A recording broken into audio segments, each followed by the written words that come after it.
human history have we been more self-aware about mental health? And is stress as a pandemic as a multi-billion-dollar market for In this video, family, we expose the role of society, culture, and the personal norms that have contributed to the exacerbation of this epidemic of mental health. We'll also dive into a little bit dealing with the Manhattan office building killer in New York, his mindset, his claim of CTE, mental illness, and we'll give you at the end a basic, fundamental way in order to quell this mental health epidemic. And it's not what you think. Allow us to dive in. Good evening from London. Welcome to Piers Morgan Uncensored. At no point in human history have we been more self-aware about mental health and is stressed as a pandemic as a multi-billion-dollar market for the vaccines. You might start your day by swallowing a Prozac, before unpacking your trauma with a therapist, popping a diazepam for your workplace anxiety, and winding down with meditation or wellness app in a desperate hope of getting some sleep.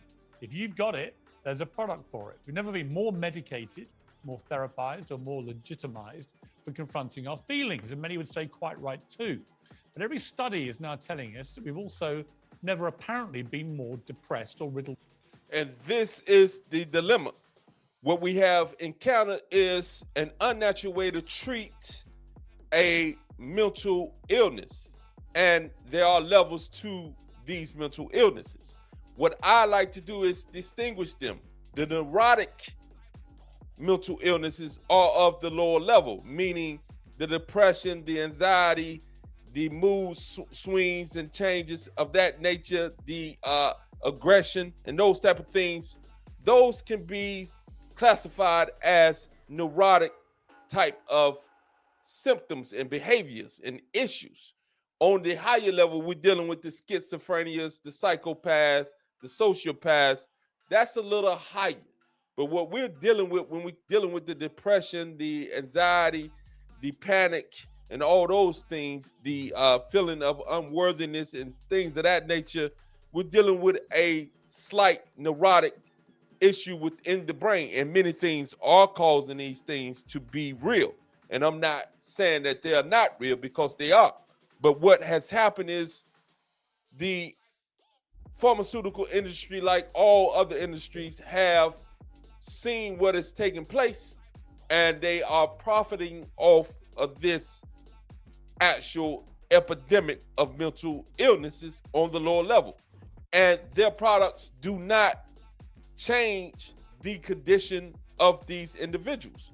And this only keeps them cycling over and over on these antidepressant medications and things of that nature. In no way am I telling you not to take it. But what I am saying is these individuals do not get better for the most part. And study after study has shown this. And this is why we always must consider that anytime we take anything that is synthetic, there is a downstream effect that is most likely going to be negative. There are natural ways that we can combat these things, but we have yet to develop the discipline, and we do not desire to seek out the solutions that are natural. We want a quick fix, and those quick fixes come in the form of pharmaceuticals, and they're not fixing the equation. So natural approaches are the key. But again, the society, the culture, and the personal norms play a major role in why this exacerbation of mental health epidemic is on the rise and will continue to rise unless we make some changes. And I'll give you some key points as to how and what we can do in order to start to quell this, but allow us to listen to Piers a little bit more. With anxiety, something is broken here. And the answer can't be that it's all in our minds.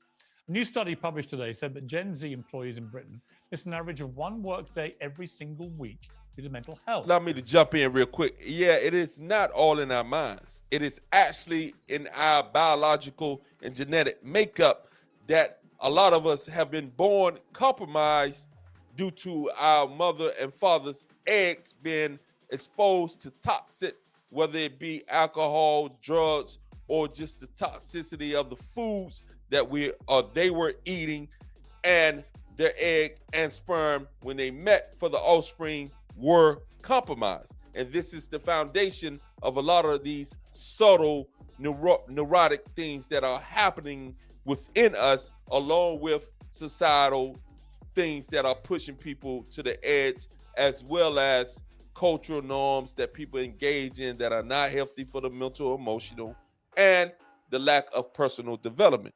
All three intersect and all three play a major role. And we'll break down all three of these in a short bit. Allow Piers to continue to talk to you.